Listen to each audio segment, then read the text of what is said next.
नमस्कार दोस्तों, मैं प्रताप सिंह प्रतिज्ञा एकेडमी यूट्यूब चैनल पर आपका हार्दिक स्वागत करता हूं। और जैसा कि आप लोग को ज्ञात होना चाहिए था कि हम लोग लगातार इन्वायरमेंट एंड इकोलॉजी का पार्ट 3 चालू करने वाले हैं आज। और इसके पहले मैंने 2 वीडियो इन्वायरमेंट एंड इकोलॉजी के डाल चुका है, जिसमें मैंने आप लोगों को सिलेबस के बारे में बताया कि इन्वायरमेंट और इकोलॉजी के अंदर आप लोगों को क्या पढ़ना है।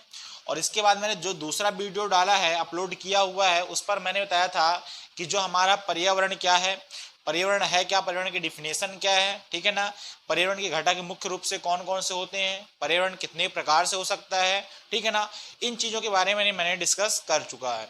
अब मैं जो बात कर रहा हूँ, आज का जो टॉपिक आप लोग पढ़ने वाले हैं वह पढ़ने वाले हैं इकोसिस्टम। आज आप लोग पढ़ेंगे इन्वायरमेंट एंड इकोलॉजी का पार्ट 3 और इसके अंदर आप लोग पढ़ेंगे इकोसिस्टम। तो सबसे पहले आप लोग समझते हैं कि इकोसिस्टम है क्या, ठीक है ना। तो सबसे पहले आप समझिएगा कि जो इकोसिस्टम होता है वह है पारिस्थितिकी का एक तंत्र है। क्या है? पारिस्थितिकी का एक तंत्र है, मतलब कि एक परिस्थिति होती है, एक परिस्थिति होती है। और इस परिस्थिति में जो सिस्टम बना होता है, इस परिस्थिति में जो सिस्टम बना होता है वह कहलाता है पारिस्थितिकी तंत्र। क्या कहलाता है? पारिस्थितिकी तंत्र, ठीक है ना। याद रखिएगा, जो हमारा पर्यावरण है, हमारे पर्यावरण पर भिन्न भिन्न प्रकार के पारिस्थितिक तंत्र होते हैं। और एक पारिस्थितिक तंत्र के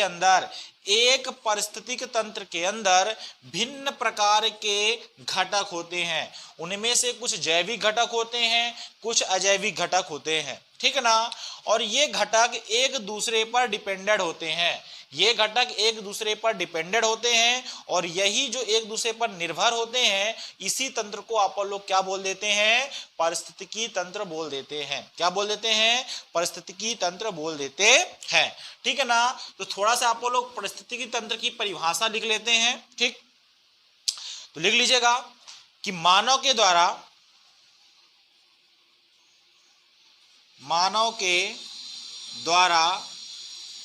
जहां पारिस्थितिकी का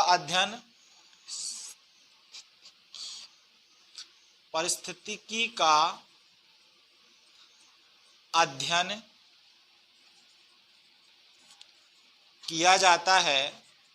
याद रखना है, मानव के द्वारा जहां पारिस्थितिकी का अध्ययन किया जाता है वह स्थान पारिस्थितिक तंत्र कहलाता है। याद रखिएगा, मैंने बताया था कि जो पारिस्थितिकी तंत्र है वह भिन्न भिन्न प्रकार से हो सकती है, क्योंकि जो पृथ्वी है, पृथ्वी पर भिन्न भिन्न प्रकार की परिस्थितियां पाई जाती हैं। किसी परिस्थिति का अध्ययन करना, किसी भी जगह की किसी भी परिस्थिति का अध्ययन करना पारिस्थितिकी तंत्र कहलाता है, ठीक है ना। इतनी बात समझ में आई, ठीक। अब यहां से 2 फैक्ट कई बार एग्जाम में पूछे जाते हैं। पहला तो पूछा जाता है सर्वप्रथम कि इकोसिस्टम वर्ड का यूज किसने किया। तो इकोसिस्टम वर्ड का जो यूज किया एसी टेंसले ने किया। किसने किया? एसी टेंसले ने किया। कब किया? 1935 में किया। कब किया? 1935 में किया। और यहीं से दूसरा फैक्ट कई बार एग्जाम में पूछा गया है कि परिस्थितिकी वर्ड किसने दिया। परिस्थितिकी का वर्ड किसने दिया? इसका है अर्नेस्ट हैकेल। कौन है? अर्नेस्ट हैकेल, जो 1869 में दिए, ठीक है ना। तो ये बात हो गई। थोड़ा सा आप लोगों ने क्या कवर किया? इकोसिस्टम किसे कहते हैं? तो मानव के द्वारा जहां पारिस्थितिकी का अध्ययन किया जाता है वह क्या कहलाता है? इकोसिस्टम कहलाता है, मतलब कि पारिस्थितिकी तंत्र कहलाता है, ठीक है ना। या फिर आप लोग सरल भाषा पर इस प्रकार समझ सकते हैं, जैसे कि मैंने एग्जाम्पल के तौर पर एक घास का मैदान लिया। क्या लिया? घास का मैदान। क्या लिया? घास का मैदान। अब देखिए, जो घास का मैदान है वह एक प्रकार की क्या है? परिस्थिति है। क्या है? परिस्थितिकी है, ठीक है ना।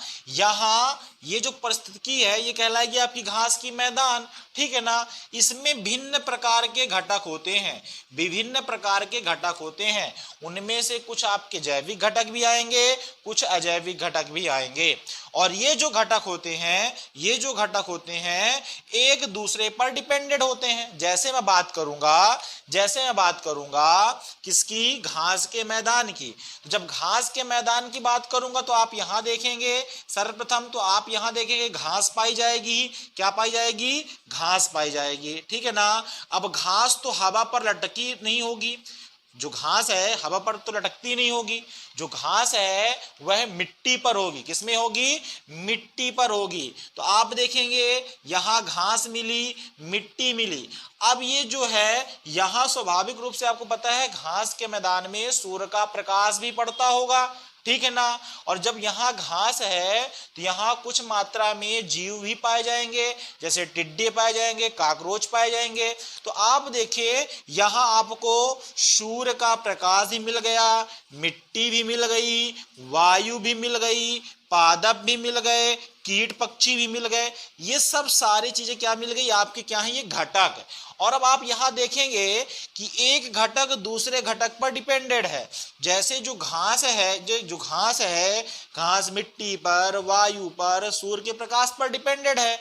अब यही आपको मिलेगा काकरोच या टिड्डा। ये जो काकरोच या टिड्डा है ये किस में डिपेंडेंट है? घास पर डिपेंडेंट है।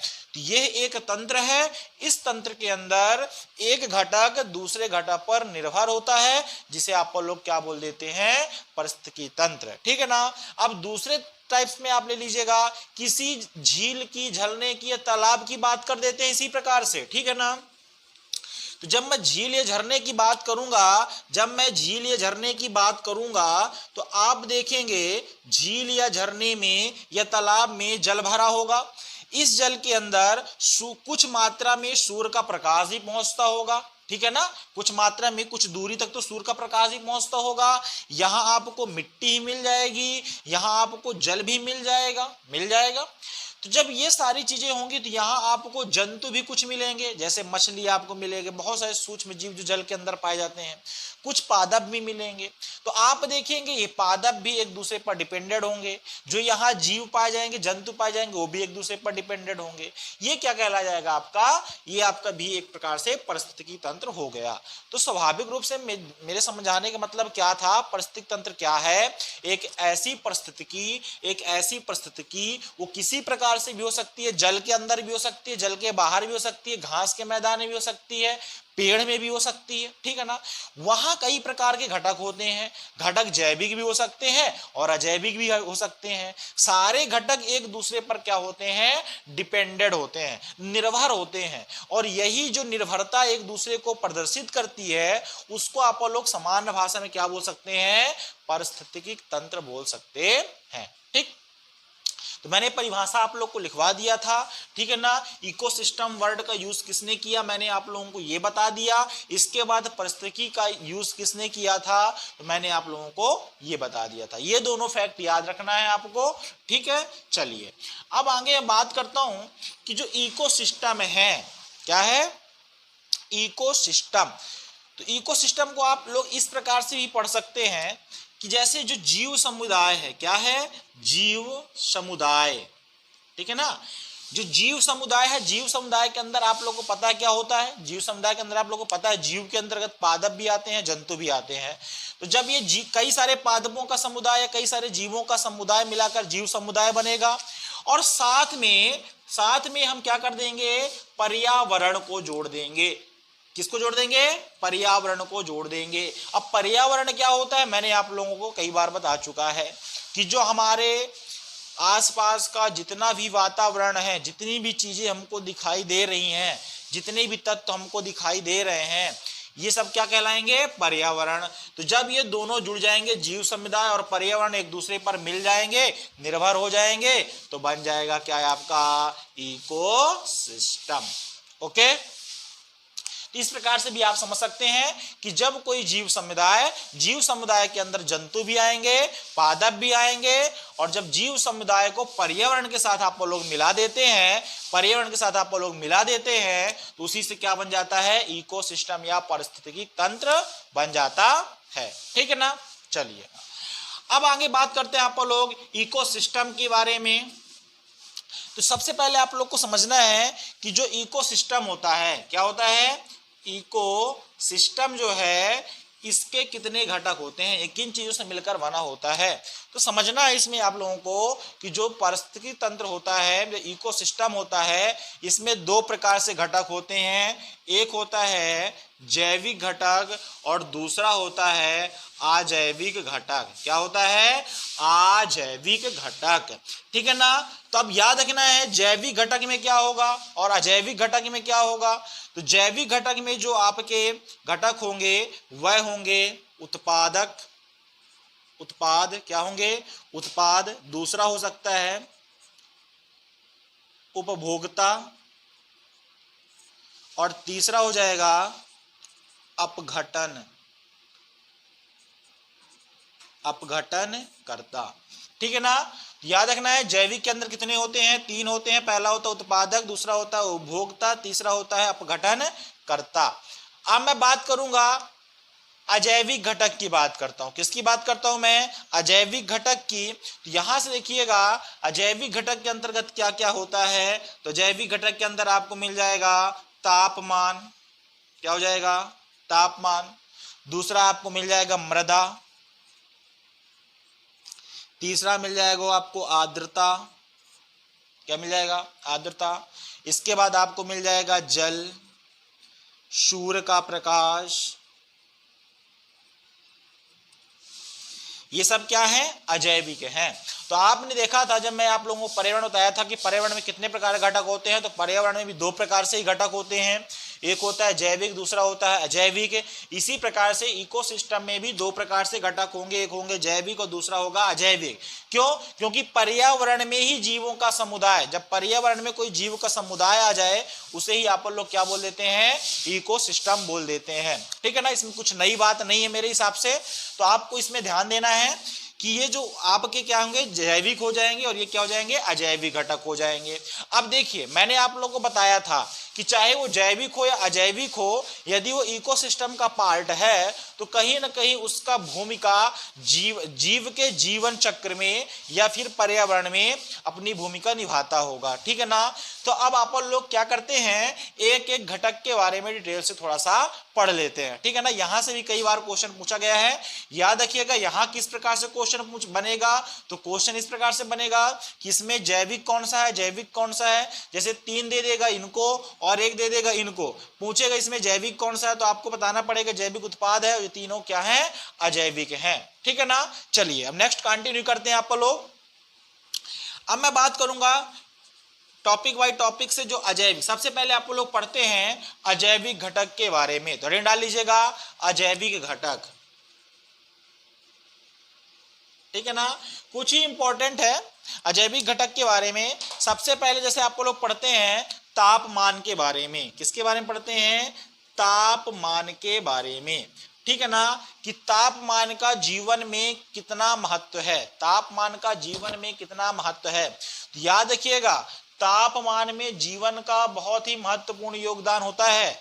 यहां तक कि मैं आप लोग को बता दूं कि जीवों में तापमान का इतना अधिक महत्व है कि उनसे वह यह निर्धारण कर सकते हैं कि वह जो उनकी संतान होगी वह मादा होगी या नर होगी। ठीक है ना। तो याद रखिएगा कि तापमान के आधार पर जीवों में, जंतुओं में लैंगिक अनुपात का अध्ययन आप लोग कर सकते हैं। लैंगिक अनुपात के बारे में आप लैंगिक अनुपात बता सकते हैं। ठीक है ना। तो याद रखिएगा कि जैसे मैं बात करूंगा तापमान का जंतुओं में क्या महत्व है, तो सर्वप्रथम याद रखिएगा तापमान का जंतुओं पर पहला तो है लैंगिक अनुपात। क्या महत्व है, लैंगिक अनुपात। ठीक है ना। अब ये लैंगिक अनुपात कैसे, समझिएगा कि इस पृथ्वी के अंदर कुछ ऐसे जंतु हैं जिनके प्रजनन के दौरान जब उनके संतति का धारण होता है तो लिंग निर्धारण मतलब कि वह पुत्र है या पुत्री, इस पे जो डिपेंडेड होता है ये तापमान पर डिपेंडेड होता है। किस में डिपेंडेड होता है? तापमान पे। ठीक है ना। जैसे बात करूंगा रेप्टाइल्सों की, सरीसृपों की, ठीक है ना, सरीसृप की बात करेंगे तो सरीसृप में होता क्या है, सरीसृप में क्या होता है? सरीसृप मतलब आप समझिएगा सरकने वाले रेप्टाइल, जैसे सर्प है, मगरमच्छ है ना, छिपकली है, डायनासोर भी सरीसृप था। इस प्रकार के जीवों में तापमान के कारण से लैंगिक अनुपात में भारी ही महत्व है। कैसे? यदि सरीसृप उच्च तापमान में होगा, उच्च तापमान में होगा, तो जो इसकी संतान होगी वह मादा होगी। क्या होगी? मादा होगी। यदि सरीसृप निम्न तापमान में होगा तो इसकी जो संतान होगी कैसी होगी? नर। प्रकृति ने एक बहुत ही अच्छा काम किया कि यह स्तनधारी में इसका ज्यादा महत्व नहीं होता है। अन्यथा जो मनुष्य होता तो मनुष्य भी पुत्र और पुत्री के भेदभाव के दौरान क्या करते? स्वाभाविक रूप से जब कोई महिला गर्भ धारण होता तो उस महिला को लगातार निम्न ताप में ही रखा जाता, यहां तक कि उसको माइनस के भी टेम्परेचर में रख सकते थे। क्योंकि जो मानव की इतनी खतरनाक प्रवृत्ति हो चुकी है, इतना ज्यादा वह पुत्र और पुत्री में भेदभाव कर रहा है कि वह पुत्र की प्राप्ति के लिए उस महिला को एसी रूम से माइनस टेम्परेचर में भी उसको रखकर पुत्र की प्राप्ति कर सकता था। ठीक है ना। लेकिन इसका कोई भी ज्यादा महत्व, तापमान का लिंग अनुपात में ज्यादा महत्व मनुष्यों पर नहीं होता है। यह समान तौर पर सरीसृपों में देखा जाता है। तो याद रखिएगा कि तापमान का कितना अधिक महत्व है कि यह लिंग अनुपात निर्धारण कर सकता है। जैसे कि सरीसृप वाले जीवों में यदि इनको उच्च तापमान में रखा जाएगा तो जिनकी संतान होगी वह माता होगी, और जो यदि इनको निम्न ताप में रखा जाएगा तो इनकी संतान कैसी होगी? नर होगी। ठीक है ना। ये रहा आपका क्या? तापमान का पहला एग्जाम्पल। मैंने आप लोग बताया कि तापमान का पहला महत्व क्या है। फिर दूसरी बात देखते हैं, तापमान का दूसरा महत्व। ठीक है ना। तो तापमान का जो दूसरा महत्व है वह है लैंगिक आयु। क्या है? लैंगिक आयु। लैंगिक आयु का तात्पर्य क्या हुआ? तो याद रखिएगा, लैंगिक आयु का मतलब यह है जब किसी व्यक्ति या जंतु में लैंगिकता के लक्षण प्रदर्शित हों। जैसे कि मैं बात करता हूं मनुष्य में, तो आप देखेंगे जब मनुष्य में किशोरावस्था का दौरान होता है उस दौरान पर लैंगिक लक्षण प्रदर्शित होते हैं। ठीक है ना। तो लैंगिक लक्षण के प्रदर्शिता में भी तापमान का बड़ा ही महत्व होता है। ठीक है ना। कैसे? तो याद रखिएगा, जो लैंगिक आयु होती है, यदि जो व्यक्ति या जो भी जंतु अधिक तापमान पर होगा तो उसमें जो लैंगिकता के गुण होते हैं, जो लैंगिकता के लक्षण होते हैं वह जल्दी आएंगे। और यदि वह निम्न तापमान पर होगा तो उसमें लैंगिक लक्षण कम पाए जाएंगे। जैसे कि आप लोग ही अपने दैनिक जीवन पर देख सकते हैं कि आज से 20 से 25 वर्ष पहले जो भी किशोर अवस्था के जो इस एज के लोग होते थे, तो वह जो पहले जाकर आपका इफेक्टिव कब दिखता था? 20 से 21 वर्ष में। लेकिन आज की जनरेशन है वह इन भावनाओं को, इन सिचुएशनों को लगभग 14 से 13 वर्ष के दौरान ही समझ सकते हैं। ठीक है ना। ये भी टेम्परेचर पर डिपेंडेड होता है। तो याद रखिएगा, जो लैंगिक आयु किस पर डिपेंडेड होता है? तापमान पर डिपेंडेड होता है। फिर नेक्स्ट बता दूं मैं आप लोगों को महत्व कि तापमान का और पर्यावरण में किस प्रकार से महत्व हो सकता है, जीवों पर किस प्रकार से महत्व हो सकता है। तो मैं यहां से आप लोग को बता दूं कि जो तापमान के आधार पर आप लोग जीवों का वर्गीकरण करते हैं, तापमान के आधार पर आप लोग जीवों का भी वर्गीकरण करते हैं, जीवों का भी वर्गीकरण करते हैं। तो याद रखिएगा, तापमान के आधार पर आप लोग जीव को दो प्रकार से बांटते हैं, जीव को दो प्रकार से बांटते हैं। एक बांटते हैं विषम तापी, क्या बांटते हैं, विषम तापी, और दूसरा बांटते हैं आप लोग समतापी, क्या बांटते हैं, समतापी। ठीक है ना। तो इनका मीन समझिएगा। सबसे पहले जो विषम तापी जीव होते हैं, जो विषम तापी जीव होते हैं, इनका तापमान सभी मौसम में बराबर नहीं होता है, सभी मौसम में बराबर नहीं होता है। इनका तापमान मौसम के अकॉर्डिंग बदलता रहता है, मौसम के अकॉर्डिंग बदलता रहता है। इस बात को समझिएगा, जो इन जीवों का जो टेम्परेचर होता है यह मौसम के अकॉर्डिंग बदलता रहता है। किस प्रकार से, जैसे कि यदि ठंड के माह की बात करूंगा, मैं ठंड के माह की बात करूंगा तो इन जीवों का जो तापमान है ठंडा हो जाएगा, तापमान ठंडा हो जाएगा। और यदि मैं ग्रीष्म की बात करूंगा, मतलब गर्म की बात करूंगा, तो इन जीवों की जो शरीर है वह कैसा हो जाएगा, गर्म हो जाएगा। मतलब कि जो विषम तापी जीव होते हैं इनके तापमान में विषमता पाई जाती है, मौसम के अकॉर्डिंग ये कैसे हो जाते हैं, परिवर्तित हो जाते हैं। यदि ठंड का माह है तो उनकी बॉडी ठंड हो जाएगी, और यदि गर्म का माह है तो इनकी बॉडी कैसी हो जाएगी, गर्म हो जाएगी। आई मैं आगे नेक्स्ट आप लोगों को समझा रहा। अब मैं बात करूंगा समतापी जीव की। समतापी जीव मतलब कि जिनका तापमान सभी मौसमों में समान ही रहे, सभी मौसमों में समान ही रहे, इनके तापमान में कोई भी परिवर्तन नहीं होता है, जिसे आप लोग क्या बोल देते हैं, समतापी बोल देते हैं। क्या बोल देते हैं, समतापी बोल देते हैं। ओके, ठीक है ना। अब समझिएगा कि कैसे जीव समतापी होते हैं और कैसे जीव विषमतापी होते हैं, और इनका प्रभाव हमारे शरीर पर क्या पड़ता है, इनके विशेष गुण क्या होते हैं। तो आपने सबसे पहले समझा कि समतापी किसे कहते हैं, जिनके शरीर का तापमान सभी मौसम में बराबर ही रहे। यदि मान के चलिए किसी भी जीव का तापमान हमेशा 20 रहेगा, मतलब यदि जिसके शरीर का तापमान यदि 20 डिग्री सेल्सियस है तो उसके सभी मौसमों में उसका तापमान 20 डिग्री सेल्सियस ही रहेगा। लेकिन विषमतापी में क्या होता है, यदि मौसम ठंडा हुआ तो उसकी बॉडी भी ठंडी होगी, यदि मौसम गर्म हुआ तो उसकी बॉडी भी क्या हो जाएगी, गर्म हो जाएगी। मतलब कि मौसम के अकॉर्डिंग अपने आप को ये चेंज कर लेते हैं, इसलिए इसे क्या बोलते हैं, विषमतापी। अब याद रखिएगा, समतापी जीव में मुख्य रूप से किस प्रकार के जीव आएंगे, किस प्रकार से जंतु आएंगे। तो समतापी में मुख्य रूप से स्तनधारी और पक्षी जीव आते हैं। बाकी के सभी वर्ग के जीव इसमें आएंगे, किसमें आएंगे, विषमतापी में आएंगे। ठीक है ना। अब देखिएगा इसका और मैं कुछ चीजें बता दूं इसके बारे में।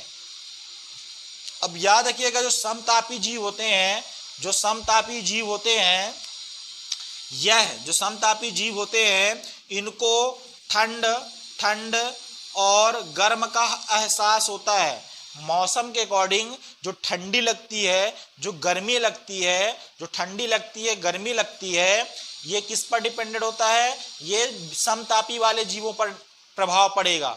बाकी विषमतापियों पर ठंडी और गर्मी का कोई भी प्रभाव नहीं पड़ता है। इस बात को याद रखना है कि जो समतापी जीव होते हैं इन पर ठंडी और गर्मी का प्रभाव पड़ता है, लेकिन जो विषमतापी जीव होते हैं इनमें कोई भी ठंडी और गर्मी का प्रभाव नहीं पड़ता है। क्यों? देखिए, सबसे पहले मैं आप लोग को बता दूं समतापी जीवों के बारे में। समतापी जीवों पर ठंडी और गर्मी का प्रभाव क्यों नहीं पड़ता। ठीक, जैसे मान चलिए मैंने बताया स्तनधारी, तो जो मनुष्य है यह भी क्या है, ये भी क्या है, स्तनधारी है। कैसा है, स्तनधारी है। और आप लोग को पता है इसका जो टेम्परेचर होता है 37 डिग्री सेल्सियस लगभग होता है। ठीक है ना। तो अब ये बताइए कि जो मनुष्य का तापमान है यह तो सभी माहों पर 37 ही स्वस्थ है। स्वस्थ जो व्यक्ति का तापमान होता है 37 तो सभी माह पर होता है। ऐसा तो नहीं होता है कि इसका जो तापमान है ठंड में कम चला जाता है, गर्म में अधिक चला जाता है, बिल्कुल नहीं। यदि आपको ऐसा अनुभव प्रतीत होता होगा तो गलत है। याद रखिएगा जो मनुष्य का तापमान है वो 12 माह लगभग समान होता है, 37 डिग्री सेल्सियस होता है। इस कारण से हमें ठंड और गर्म का एहसास होता है। किस प्रकार से? तो आपको पता है जो तापमान होता है क्या होता है, सॉरी, जो वायु होती है वह कहां से कहां की ओर प्रवेश करती है, कहां से कहां की ओर प्रवेश करती है? तो लो से हाई की ओर। कहां से? लो टेम्परेचर से हाई टेम्परेचर की ओर जाती है, ठीक है ना। तो आप समझिएगा उल्टा बोल दिया मैं, हाई टेम्परेचर से लो टेम्परेचर की ओर जाता है। कहां जाता है? हाई टेम्परेचर से लो टेम्परेचर की ओर, ठीक है ना। तो यदि मैं ठंड माह की बात करूंगा, तो आपको पता है ठंड माह का जो टेम्परेचर होता है हमारे वातावरण का वो है लगभग 5 डिग्री सेल्सियस हो जाता है, लगभग 5 डिग्री सेल्सियस हो जाता है। और हमारे बॉडी का टेम्परेचर तो हमेशा 37 डिग्री सेल्सियस ही होता है। तो आप देख रहे हैं बॉडी का 37 है, कितना है? 37।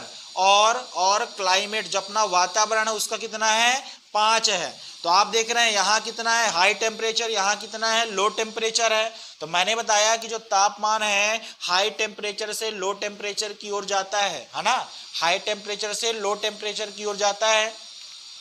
तो आप देखेंगे कि जब ठंड होती है तो बाहर का वातावरण ठंडा हो जाता है और अंदर का वातावरण गर्म हो जाता है। तो जो अंदर की गर्माहट है वो बाहर की ओर आ जाती है। अंदर की गर्माहट, अंदर की एनर्जी, अंदर की ऊष्मा बाहर आ जाएगी तो हमारी जो बॉडी होती है वो ठंडी पड़ जाती है। कैसी पड़ जाती है?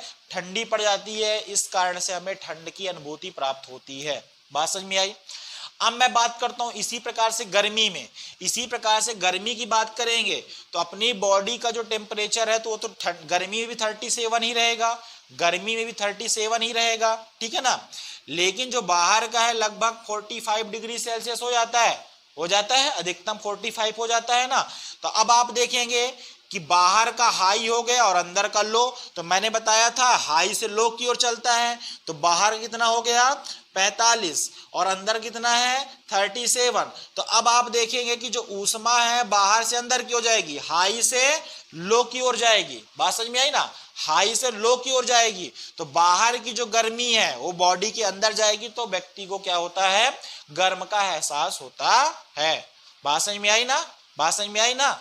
इस कारण से व्यक्तियों को ठंडी का एहसास और गर्मी का एहसास होता है। क्लियर ना? तो मेरे हिसाब से आप लोग को समतापी और विषमतापी में अंतर समझ में आ गया होगा, ठीक है ना। इसको यदि आप लोग को समझ में नहीं आता एक बार फिर से रिवाइज करके देखिएगा, बहुत ही अच्छा कॉन्सेप्ट है, ठीक है ना। चलिएगा, तो ये होते हैं तापमान के प्रमुख प्रभाव। अब एक बात मैं आप लोगों को और बता दूं कि जो तापमान का एक प्रभाव और होता है, तापमान का एक प्रभाव जीवों में और होता है इनके शरीरी ढांचे पर, शारीरिक आकार पर, ठीक है ना। याद रखिएगा जो शारीरिक आकार पर इनका तापमान में क्या प्रभाव पड़ता है। जैसे जो ठंडे स्थानों पर जो जीव पाए जाते हैं, ध्रुवीय स्थानों पर जो जीव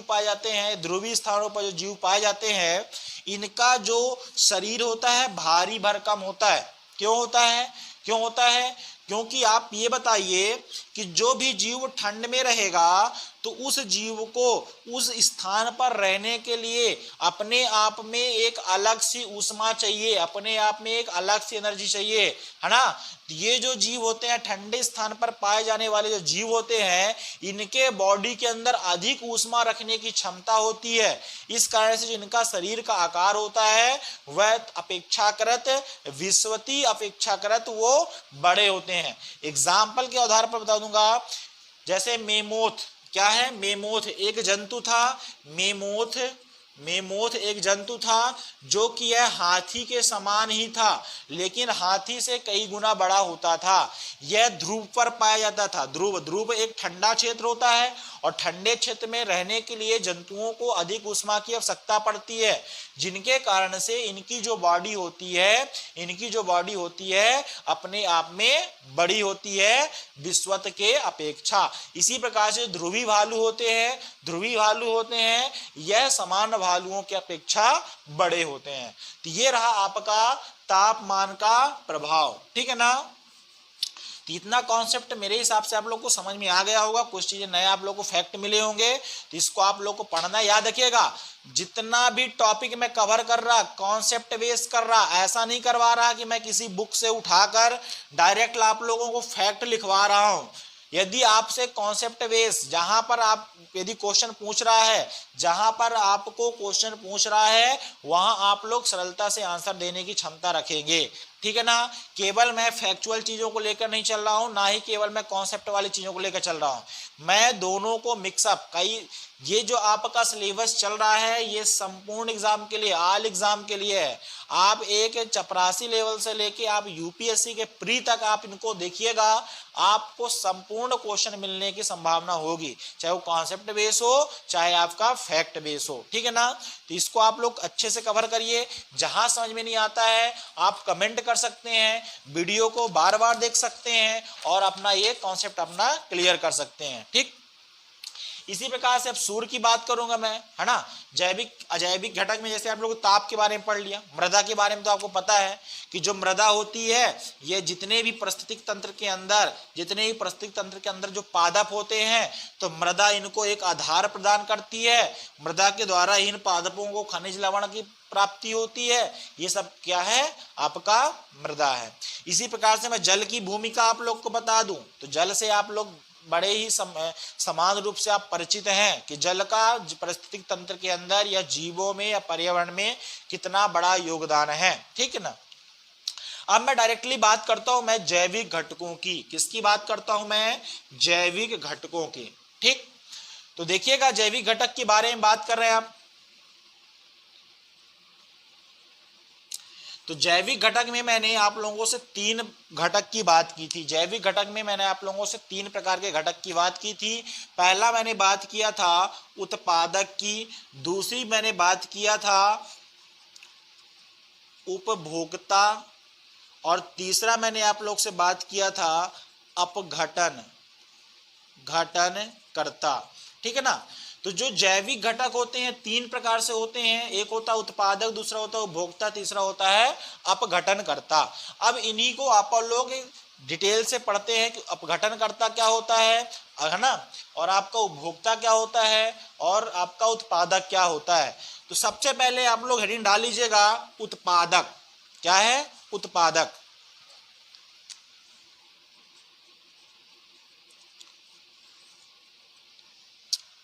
समझिएगा उत्पादक किसे कहते हैं, उत्पादक किसे कहते हैं।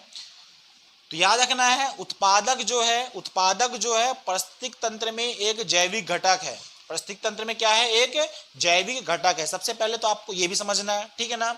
दूसरी बात आपको याद रखना है ऐसे जीव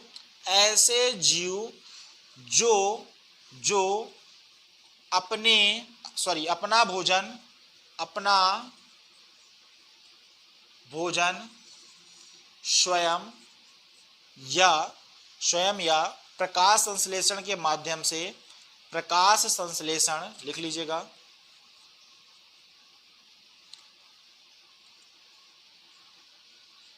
प्रकाश संश्लेषण के माध्यम से बनाते हैं, उन्हें उत्पादक कहते हैं। ऐसे जीव जो अपना भोजन स्वयं या प्रकाश संश्लेषण के माध्यम से बनाते हैं, उन्हें क्या बोलते हैं, उत्पादक बोलते हैं। क्या बोलते हैं, उत्पादक, ठीक है ना। तो अब आप लोग समझ सकते हैं ऐसे कौन से जीव होते हैं। मैंने बताया था जो जीव होते हैं, जीव 2 प्रकार से होते हैं, एक होता है पादप और दूसरा होता है जंतु। तो जो जंतु होता है अपना भोजन तो स्वयं बनाता नहीं है, लेकिन जो पादप होते हैं, पादप अपना भोजन स्वयं बनाते हैं। पादप को किसी दूसरे पर भोजन के लिए डिपेंडेंट नहीं होना पड़ता, ठीक है ना। लेकिन जंतु को दूसरे पर डिपेंडेंट होना पड़ता है। तो आप देखेंगे कि उत्पादक के अंतर्गत आप लोग किन को रखेंगे, उत्पादक के अंतर्गत आप लोग किन जीवों को रखेंगे, तो जो भी जीव अपना भोजन स्वयं बनाते हैं, जो भी जीव अपना भोजन स्वयं बनाते हैं उन्हें आप लोग उत्पादक के अंतर्गत रखते हैं। तो याद रखिएगा, एग्जाम आप लोग जनरली तौर पर तो पता है कि हरे पेड़ पौधे जो होते हैं उत्पादक होते हैं, मतलब कि पादप में आते हैं, तो इनको तो आप लोग उत्पादक के अंतर्गत रख दिए।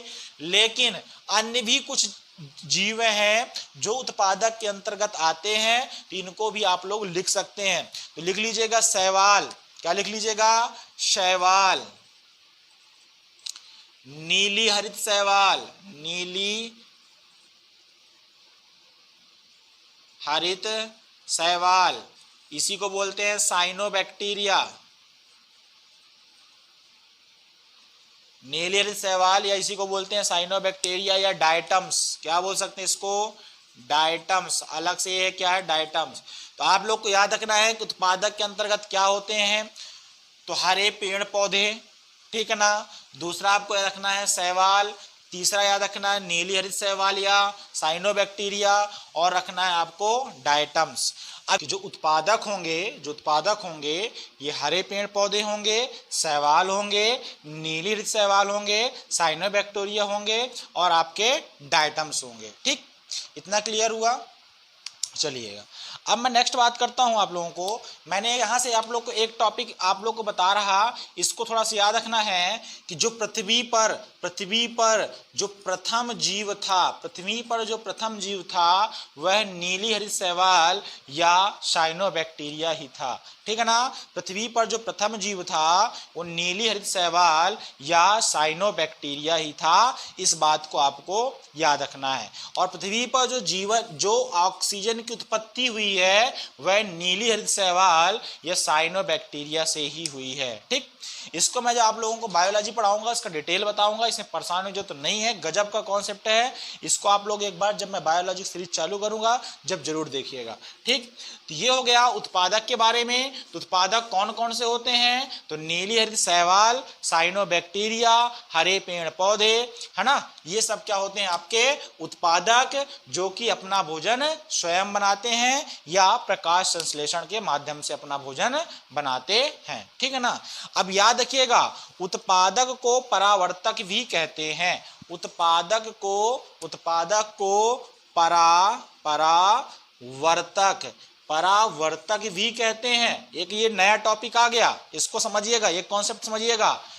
तो एग्जाम में कई बार पूछा जाता है कि परावर्तक किसे कहते हैं, तो परावर्तक उत्पादक को कहते हैं। ठीक है ना, क्यों कहते हैं तो समझिएगा कि ये जो है परावर्तन का काम करता है। जो उत्पादक है मतलब कि जो पेड़ पौधे होते हैं ये परावर्तन का काम करते हैं। जैसे ये क्या करते हैं, प्रकाश ऊर्जा को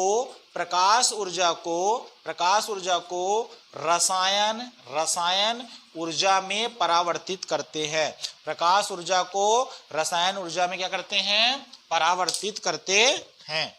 ठीक है ना, तो इस बात को याद रखना है कि ये परावर्तन काम करते हैं। क्यों, क्योंकि ये प्रकाश ऊर्जा को रसायन ऊर्जा में परिवर्तन करते हैं। एग्जाम्पल के तौर पर आप लोग समझ सकते हैं कि जब प्रकाश संश्लेषण की क्रिया होती है तो प्रकाश संश्लेषण क्रिया जो होती है सूर्य की उपस्थिति में होती है। सूर्य का जो प्रकाश होता है उसकी उपस्थिति में होता है, सन ऑफ लाइट की उपस्थिति में होता है।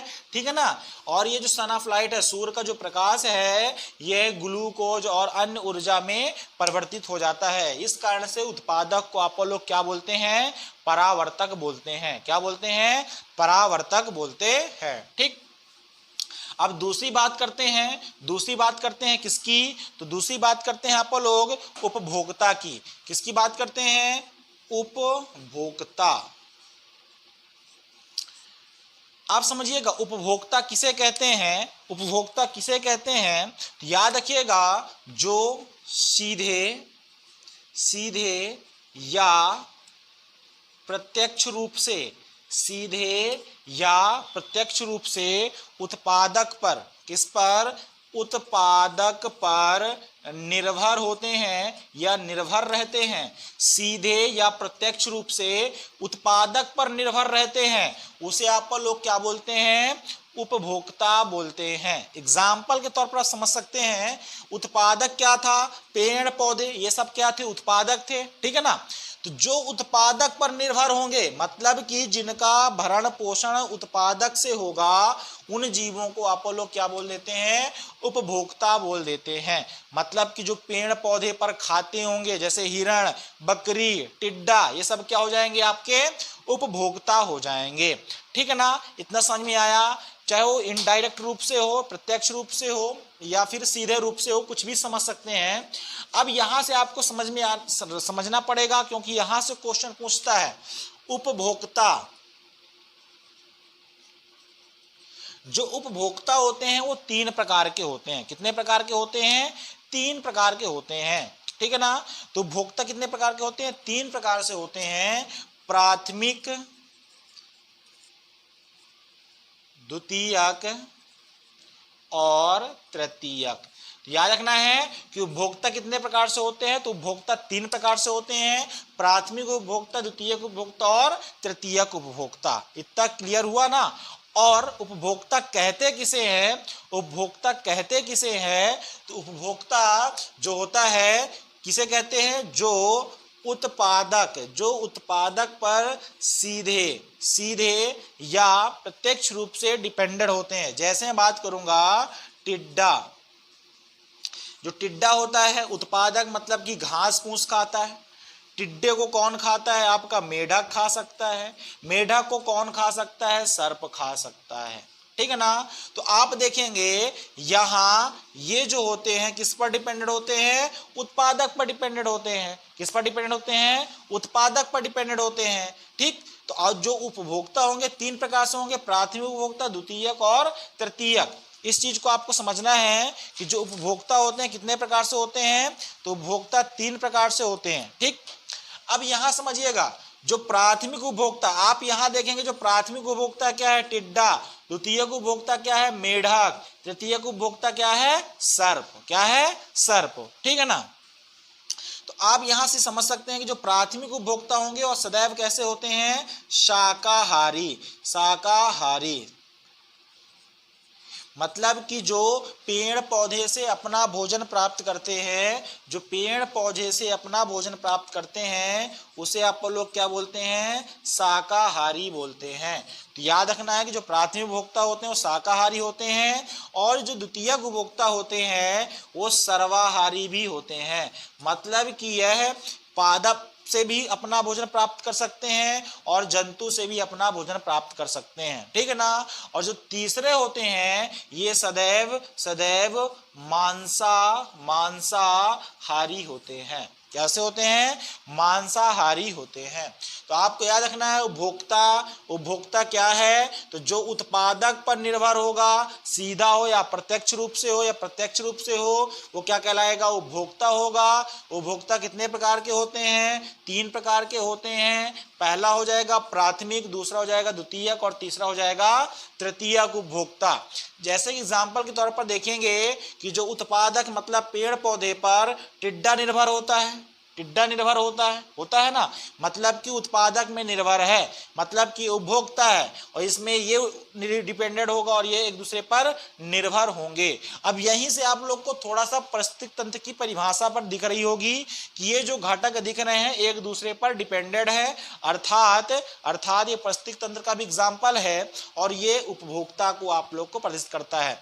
समझ के यहाँ से क्वेश्चन कैसे बनता है, उपभोक्ता कितने प्रकार के होते हैं, उपभोक्ता 3 प्रकार के होते हैं, प्राथमिक, द्वितीयक और तृतीयक। प्राथमिक उपभोक्ता सदैव शाकाहारी होगा, द्वितीयक सर्वाहारी होगा और तृतीयक हमेशा मांसाहारी होता है। इस बात को आप लोग को याद रखना है।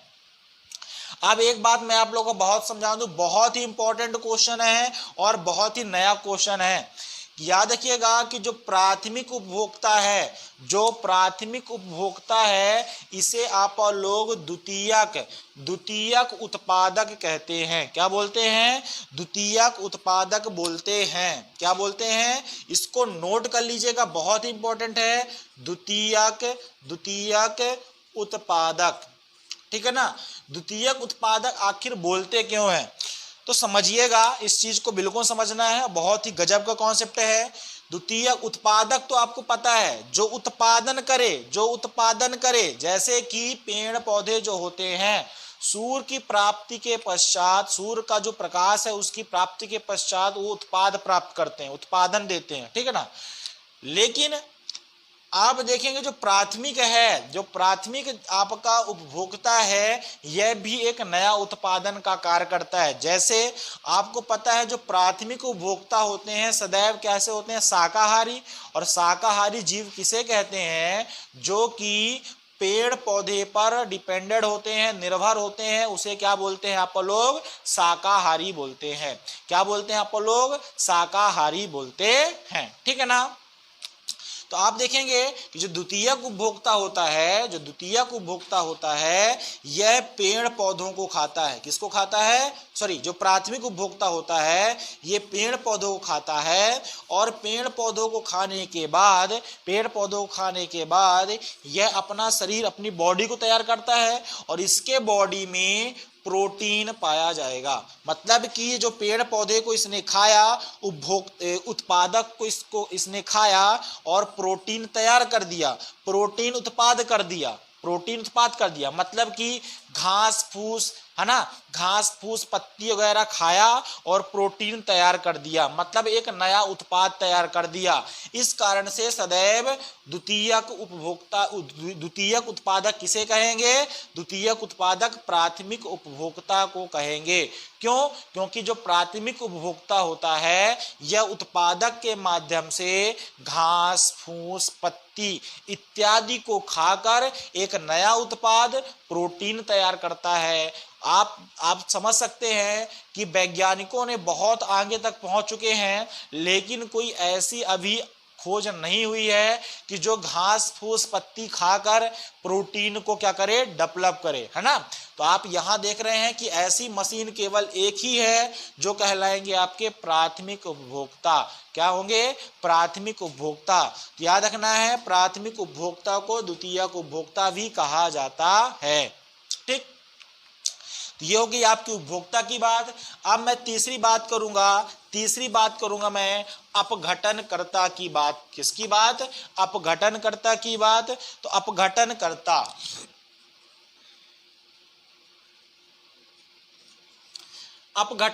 किसे कहते हैं? अपघटनकर्ता किसे कहते हैं? तो जो जीवों को अपघटित कर दे, जो जीवों को अपघटित कर दे उसे आप लोग क्या बोलते हैं? अपघटनकर्ता कहते हैं। क्या बोलते हैं? अपघटनकर्ता कहते हैं। याद रखिएगा अपघटनकर्ता के अंदर किस प्रकार के जीव आते हैं? तो अपघटनकर्ता के अंदर मृतोपजीवी जीव आते हैं।